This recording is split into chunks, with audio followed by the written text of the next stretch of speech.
hamdan wa syukran lillah wa salatan wa salaman ala rasulillah wa ala alihi wa sahbihi wa mawala. Allahumma salli wa sallim ala hadha nabiyil karim sayyidina wa habibina wa maulana Muhammadin wa ala alihi wa sahbihi ajma'in.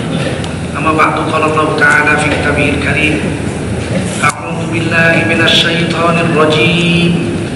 Bismillahirrahmanirrahim. Qul Allah awid'ur rahman ayyamma tad'u falahul asmaul husna. Qala Rasulullah sallallahu alaihi wasallam, man kharaja min baitihi fi talabil ilmi fahuwa fi sabilillah hatta yarji. Baginda Rasul bersabda, siapa keluar dari rumahnya untuk mendapatkan ilmu, orang itu adalah orang yang berjihad fisabilillah sampai dia kembali ke rumahnya. Mudah-mudahan kita semua mendapatkan pahala jihad dari Allah SWT. Amin. Shadaqallahul azim wa shadaqa rasulun nabiyul karim wa nahnu ala dzalika minasyahidin wa syakirin walhamdulillahi rabbil alamin. Bapak Ibu sekalian, keluarga besar masjid, jemaah masjid Al-Kahfi Sapura yang dimuliakan Allah SWT, wajiblah kita bersyukur pada Allah SWT. Salawat salam kita sampaikan untuk baginda Rasulullah SAW. Dalam waktu sangat singkat ini, mari kita konsentrasi sejenak membicarakan sebagian kecil dari agama kita yang begitu luasnya. Sifat-sifat Allah banyak yang tertulis di hadis yang kita sering hafal itu, waman ahsaha dakhala jannah. Siapa menghafal itu nama-nama Allah itu, dia dijamin masuk surga. Inna lillahi tis'an wa tis'ina asma. Sesungguhnya Allah punya 99 nama. Wa man ahsaha, siapa menghafalnya dakhala jannah, masuk surga. Itu bukan nama Allah hanya 99. Yang 99 itu kalau dihafal dijamin surga. Tapi ada lebih dari itu. Rabb nggak masuk di 99 itu. Rabb, alhamdulillahi rabbil alamin. Rabb, Tuhan yang maha memelihara seluruh alam semesta, nggak masuk. Kalau dengan itu udah 100. Belum lagi ya Mannan, ya Hanan, ya Mannan, Qadimal Ihsan, Rahimat Du'afa, wal Fuqara wal Masakin. Banyak sekali sifat Allah. Nah, yang masyhur, yang setiap hari berhubungan dengan kita itu adalah Ar-Rahman dan Ar-Rahim. Makanya Nabi menyuruh kita setiap mau bergerak baca Bismillahirrahmanirrahim. Setiap urusan kalau nggak dimulai dengan Bismillahirrahmanirrahim, urusan itu cacat, kerumpuk, kalau bahasa Jawanya cacat, terpotong. Sempurna urusan itu kalau dimulai dengan Bismillah. Secara ringkas saja Nabi ngomongnya pendek aja tuh. Nabi bersabda, setiap urusan nggak pakai Bismillah, sompet, tidak sempurna. Bismillah ini benteng bagi kita untuk menyelamatkan pekerjaan kita. Kalau semua orang bekerja mulai dari Bismillah, tidak ada pekerjaan dosa bahkan dibuat. Nah, itulah contoh. Tidak mungkin orang mau berzina, bawa pelacur ke hotel, bayar, kemudian mau berzina dia buka baju pelacur itu sambil baca Bismillahirrahmanirrahim. Nggak mungkin. Kelihatannya sederhana, tapi kalau kita amalkan kita nggak mungkin berbuat jahat. Kita udah tahu ini daging babi, terus kita mau makan daging babi, kita baca Bismillahirrahmanirrahim. Nggak mungkin. Apalagi pakai a'udzubillah, a'udzubillahi minasyaitonir rajim. Tidak mungkin. Bismillahirrahmanirrahim, tidak mungkin. Tidak mungkin orang main judi mau masangnya itu baca Bismillah.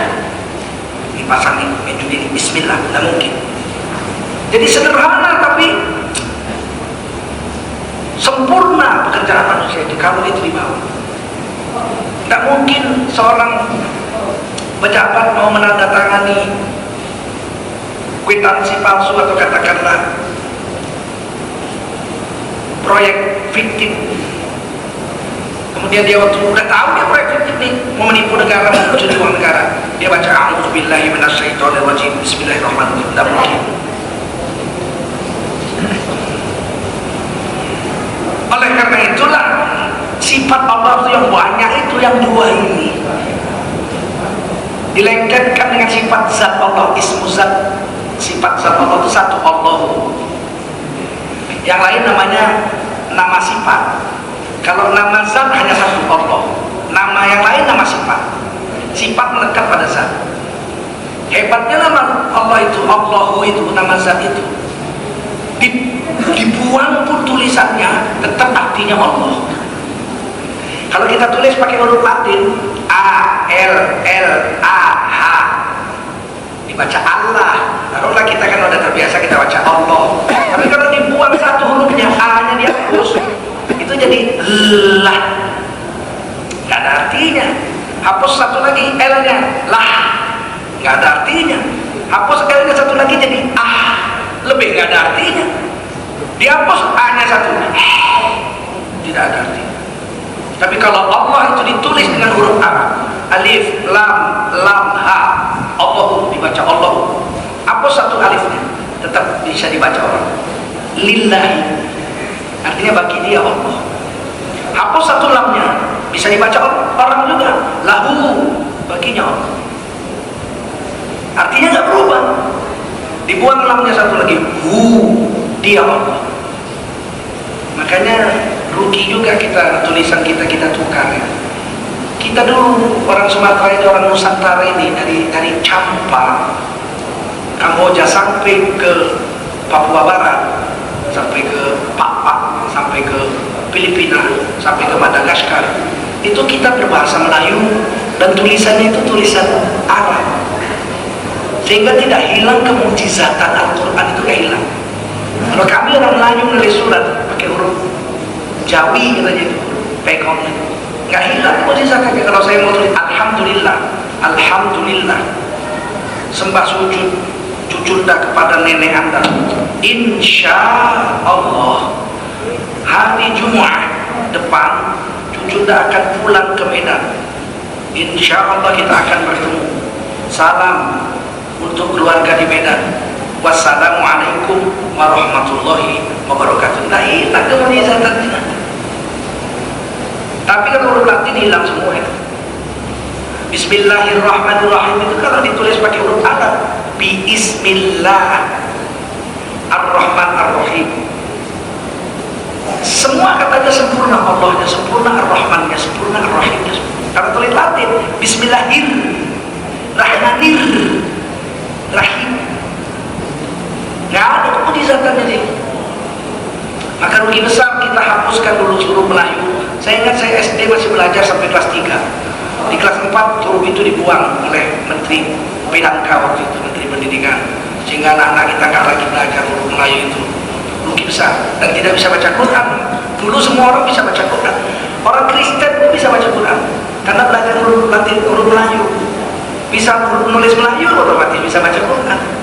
Dan itu sekarang dihilangkan, sayang sekali. Ya, baik. Sifat Allah itu namanya itu, nama zatnya Allah.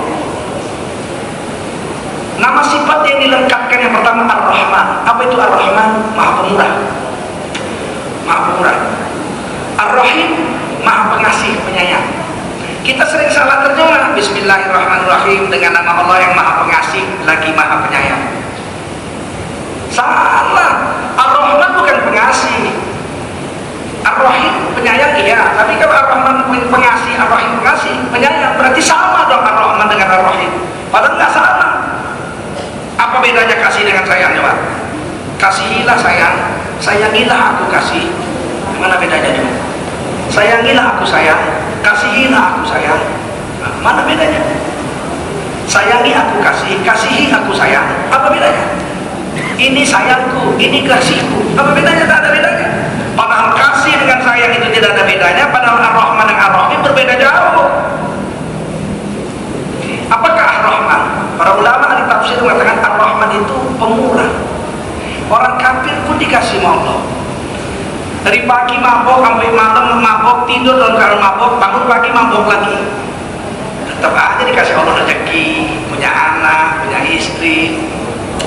Padahal enggak, mendurhakai Allah siang dan malam. Yang lebih parah lagi kafir, dibilangnya Tuhan beranak, dibilangnya Tuhan lahir dari rahim seorang wanita, tetap aja dikasih rezeki Allah. Kenapa? Karena Allah pemurah. Ambillah harta dunia ini kata Allah, ambil semua, silakan. Cuman ku garis kata Allah, kalau kau ambil nikmat dunia ini kau pakai untuk syukur kepadaku, ku sediakan nikmat yang lebih besar, surga. Tapi kalau kau ambil nikmat Allah ini kau gunakan untuk melawan aku kata Allah, awas, azabku sangat pedih. Tapi dua-duanya boleh ambil. Orang diambil, cari nikmat Allah dipakai untuk berzina, mabuk, mencuri, tetap aja Allah kasih, nggak apa-apa. Tapi awas, nanti di akhirat kau azab kau. Kan itu aja masalah. Kok diberi sih oleh Allah? Karena dunia ini nggak ada harganya di sisi Allah ini. Kalaulah dunia ini berharga seperti selembar sayap nyamuk aja di sisi Allah, niscaya orang kafir tidak diberi seteguk air. Seteguk air orang kafir nggak diberi Allah. Kenapa diberi banyak? Karena dunia nggak ada harga apa-apa. Satu hari dunia akan dikiamatkan, hancur lebur tanpa bekas, nggak ada gunanya di dunia, habis. Tapi kalimat satu subhanallah yang keluar dari mulut orang beriman, tumbuh satu pohon di surga.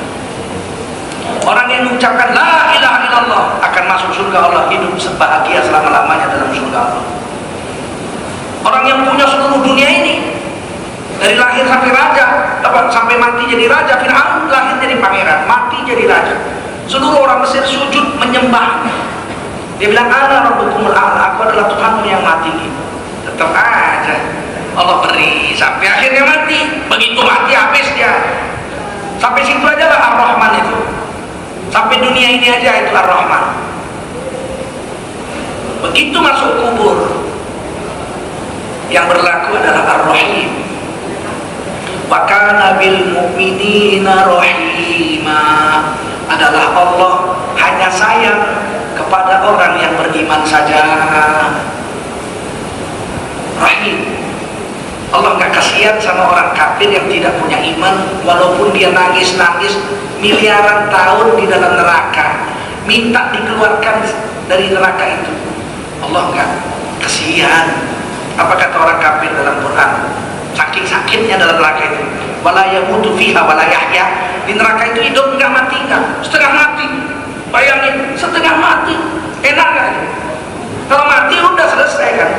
Ditikam orang jantung kita berdenyut, sakit, mati, habis sakitnya.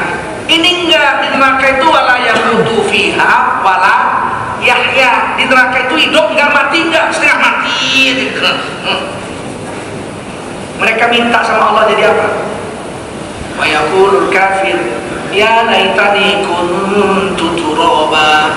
Orang kafir minta, ya Allah, lebih baiklah kami jadi tanah saja daripada jadi manusia kekal dalam neraka selama-lamanya.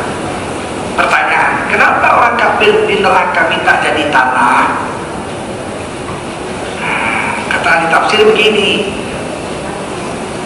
manusia itu dikumpulkan di padang mahsyar setelah hari kiamat, ditimbang amal, diadili. Pada saat itu binatang pun diadili oleh Allah. Alaihissallahu bi'ahkamil hakimin. Adakah yang lebih adil hakim daripada Allah? Tidak ada. Di dalam hadis Bukhari Muslim, ya, dalam hadis sahih di dalam kitab Riyadhus Shalihin, kambing hitam menanduk kambing putih. Kambing putih nggak berani balas karena kambing hitam besar, tanduknya panjang. Kambing putih kecil, tanduknya nggak berani balas. Di hari kiamat Allah hadirkan kedua-dua kambing. Kambing putih digedein, dibesarin, dipasang tanduk panjang. Kambing hitam tanduknya dicabut, badannya dikecilin. Kata Allah, balas.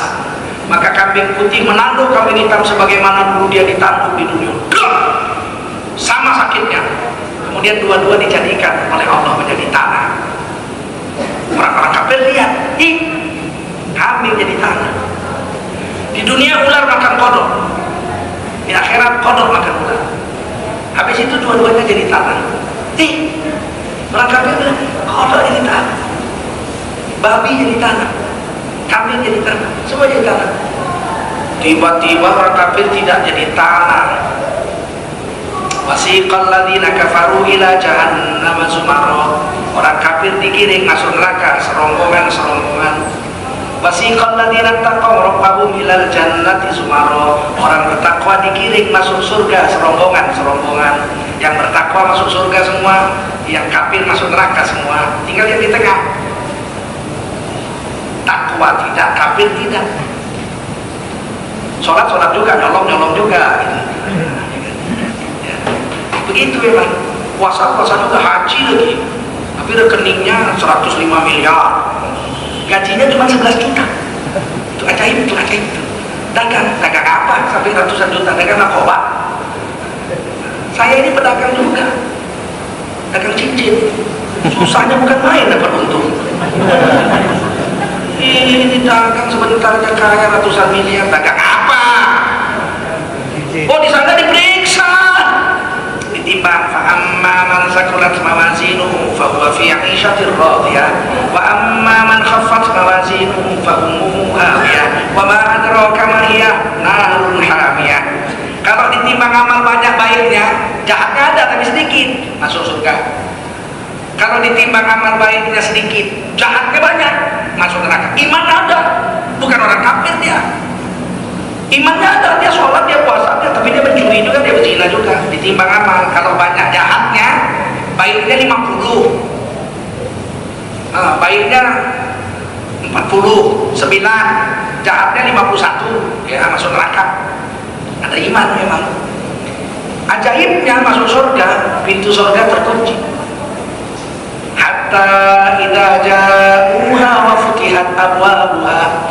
Ketika penduduk surga itu berjalan serombongan sampai di depan pintu surga dibukakan untuk mereka. Jadi pintu surga sekarang masih maghluk, dikunci. Datang dulu penghuninya baru dibuka. Penghuni pertama Nabi dengan 70.000 sahabat Nabi. Miftahul Jannah biyadi, itu kunci surga di tanganku, kata Nabi. Kalau neraka, pintu nerakanya nggak dikunci, sudah terbuka. Hatta idza ja'uha futihat abwabuha, nggak pakai uang. Kalau neraka, begitu sampai pintu neraka udah terbuka lebar, tinggal nyemplung aja. Nah, orang-orang yang diadili ini, orang beriman masuk neraka tidak kekal. Kalau dia lolos, banyak baiknya sedikit jahatnya, masuk surga dia kekal. Tapi kalau masuk neraka tidak kekal. Tapi kalau orang kafir, dia kekal, khalidina fiha abada, pakai abadi, kekal. Nah, maka orang kafir teringat, aduh, dulu kami jadi tahanan. Ular makodok selesai diadili jadi tanah, babi jadi tanah, sapi jadi tanah. Kok kita nggak jadi tanah? Kok kita terus-terusan dibakar nih? Maka berkata mereka, ya laitani kuntu turaba. Nggak bisa dirasakan itu kalau diterjemah. Karena ya laita ini namanya litamani. Kalau bahasa Inggrisnya ini conditional sentence. Sesuatu andai-andai tapi nggak mungkin terjadi. Nah, gitu. Conditional sentence. Conditional sentence itu kira-kira begini. If I were a president, I would have elected you as a minister.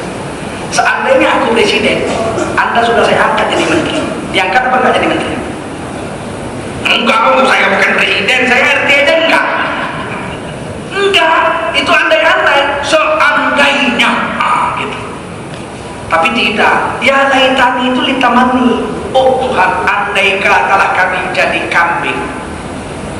Yang hitam putih kemarin itu, tanduk-tandukan itu setelah dibalas jadi tanah, tentulah lebih baik daripada kekal dalam neraka. Itu maksud ya laitani kuntu turaba itu. Surah Amma yatasaalun ayat terakhir. Jadi minta jadi kambing, minta jadi babi. Orang kafir yang dalam neraka, Allah nggak kasihan. Tidak kasihan. Wa kana bil mu'minina rahimah. Kenapa? Karena kasih sayang Allah sifat rahim itu hanya untuk orang yang ada iman saja. Orang nggak ada iman nggak ada kasihan. Satu kitab saya baca, perumpamaan ulama sangat luar biasa manisnya.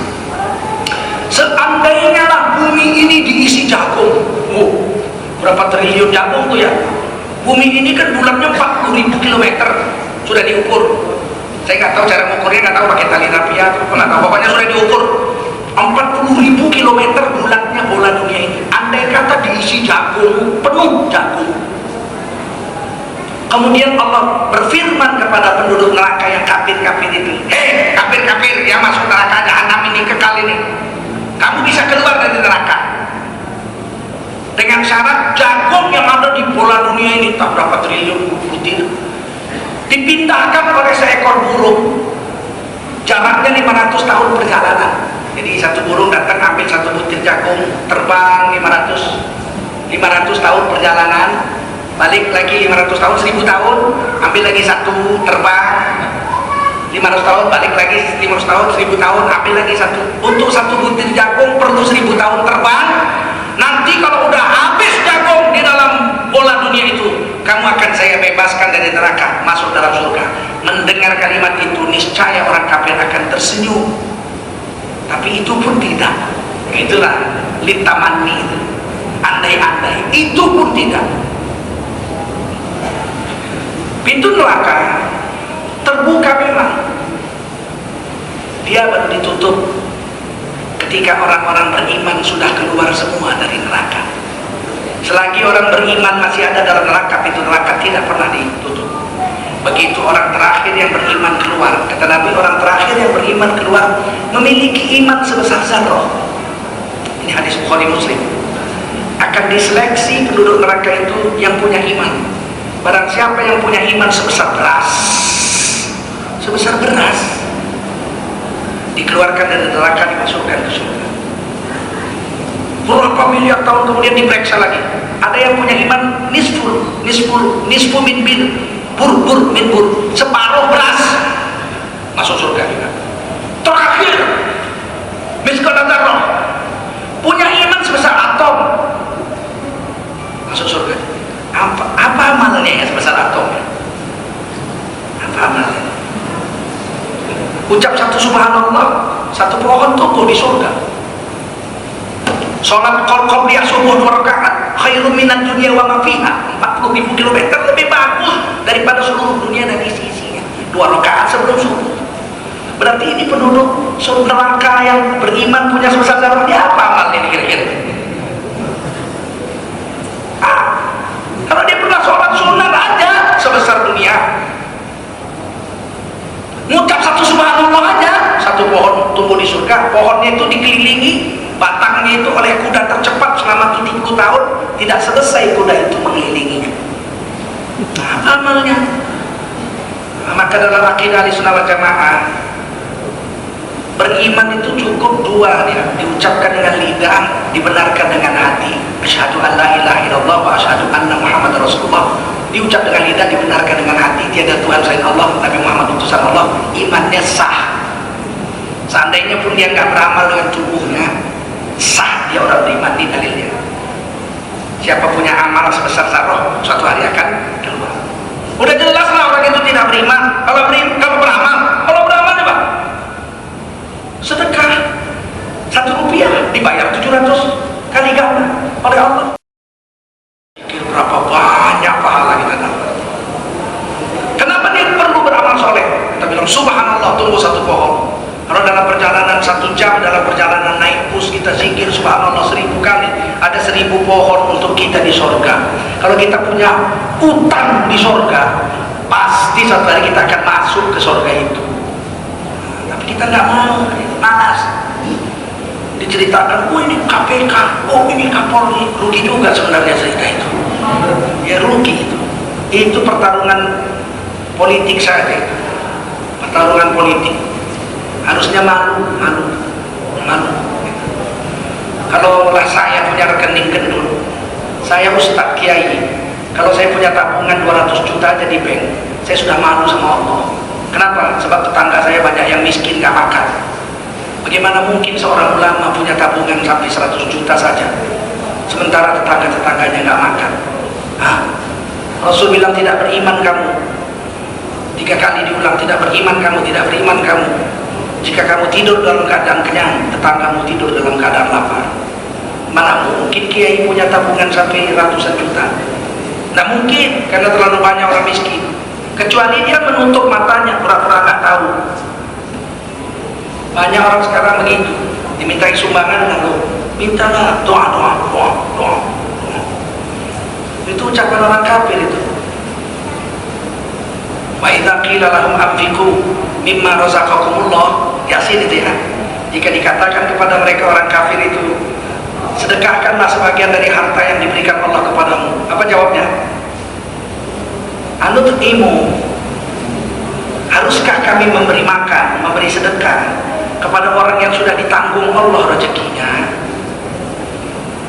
Itu orang miskin itu urusan Allah, bukan urusan saya. Nah, sama kalau kita dimintain orang, kita bilang doa, minta sama Allah.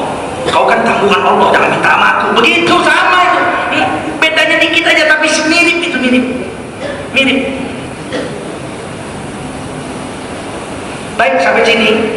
Kalau kita jaga ini bismillahirrahmanirrahim, setiap gerak. Kalau satu hari nyetak mobil, bismillah, matiin kunci mobil, bismillah, turun dari mobil bismillah, naik dari mobil bismillah, masuk kantor bismillah, pulang dari kantor bismillah, mau buka komputer bismillah, tanda tangan bismillah. Aduh, satu hari bisa 100 kali bismillahirrahmanirrahim. Berapa pahalanya itu? Kenapa penting pahala? Karena Allah bilang dalam Quran, innal hasanati yudhibnas sayyiat. Karena perbuatan baik, pahala itu menutupi dosa. Kita kan nggak luput dari dosa, nutupinya pakai pahala. Paham ya? Nanti insya Allah lain kali kita sambung lagi istighfar. Mungkin kita mau buka istighfar pula. Apa sih masalahnya, pentingnya istighfar, apa sih seluk-beluknya istighfar? Kita sering mendengar istighfar itu apa pun kita nggak tahu. Pentinglah mengaji biar kita paham. Sekarang yang mau nanya silakan. Saya lebih senang banyak pertanyaan. Apa saja, tidak mesti yang diceramakan.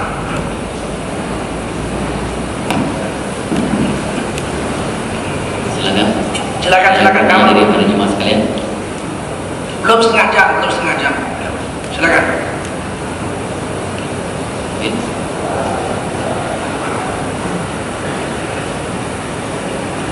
Sekarang lagi booming masalah Syiah. Ada yang mengatakan Syiah dengan Sunni mirip-mirip, beda dikit. Mana beda sedikit? Kenapa Kongres Umat Islam Indonesia tidak mengundang Syiah? Karena mereka di luar pagar. Ini Indonesia, Islam Indonesia itu Islam Ahlus Sunnah wal Jamaah. Apa bedanya dengan Syiah? Bedanya jauh. Apa bedanya? Syiah rukun imannya 5, kita rukun imannya 6. Kan nggak sama. Rukun iman Syiah yang 5 tidak percaya pada Quran dan takdir, sedangkan kita wajib percaya pada Quran dan takdir. Rukun Islam Syiah 5, rukun Islam kita 5, tapi 5-nya kita pakai 2 kalimat syahadat. Dia enggak, dia sholat, puasa, zakat, haji, imamah wilayah, Imam Ali sampai imam yang ke-12. Sementara kita syahadat kita 2, asyhadu alla ilaha illallah wa asyhadu anna muhammadar rasulullah. Syahadat Syiah 3. Makanya azan Syiah itu kelihatan azannya. Coba buka radio Teheran jam 4 sore, radio Teheran azan Syiah, atau buka di komputer azan Syiah, beda makin.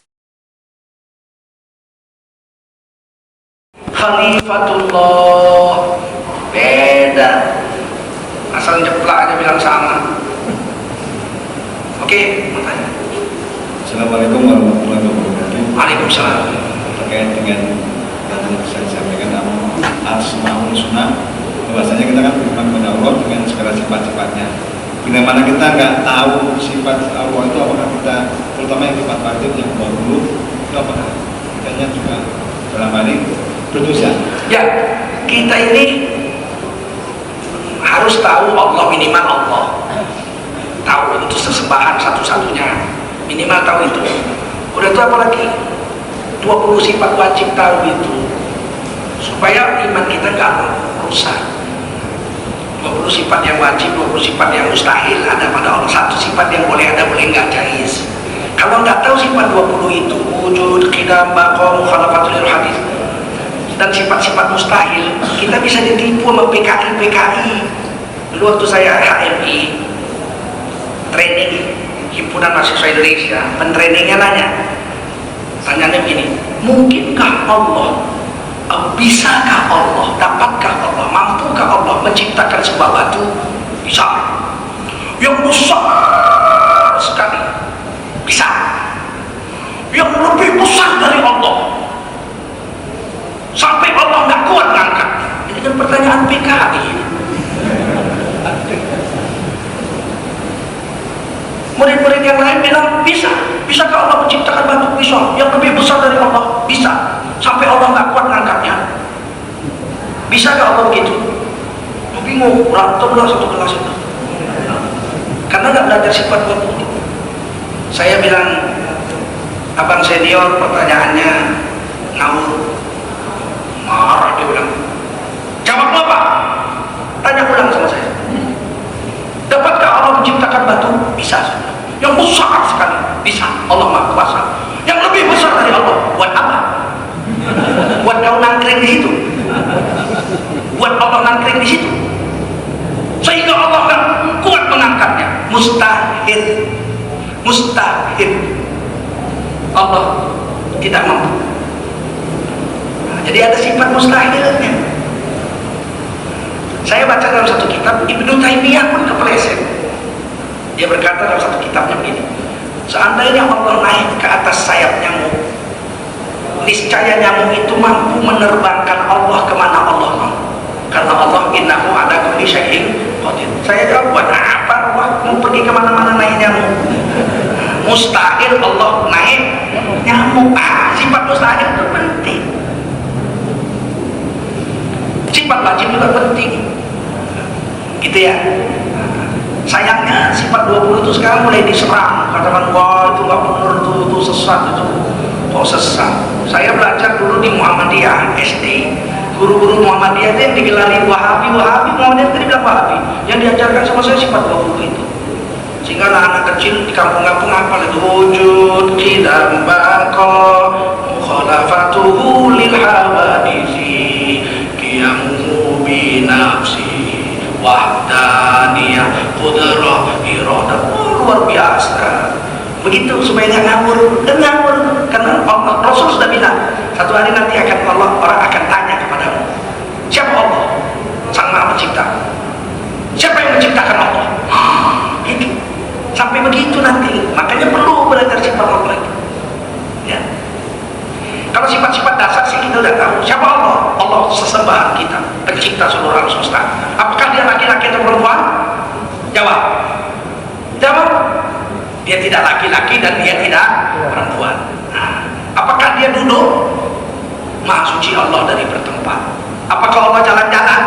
Laisa kamitslihi syai'un. Allah enggak serupa dengan makhluk. Apakah Allah lapar? Apakah Allah makan? Laisa kamitslihi syai'un. Allah tidak mirip dengan makhluk. Siapakah orang tuanya Tuhan kita?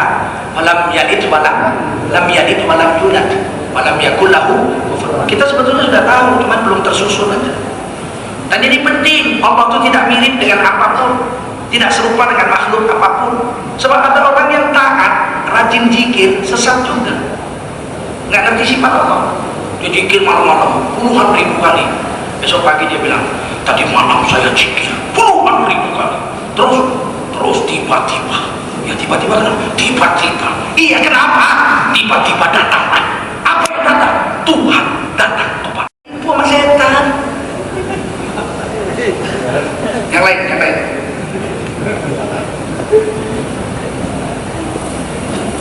Habis. Baik, terima kasih. Semoga ada manfaat.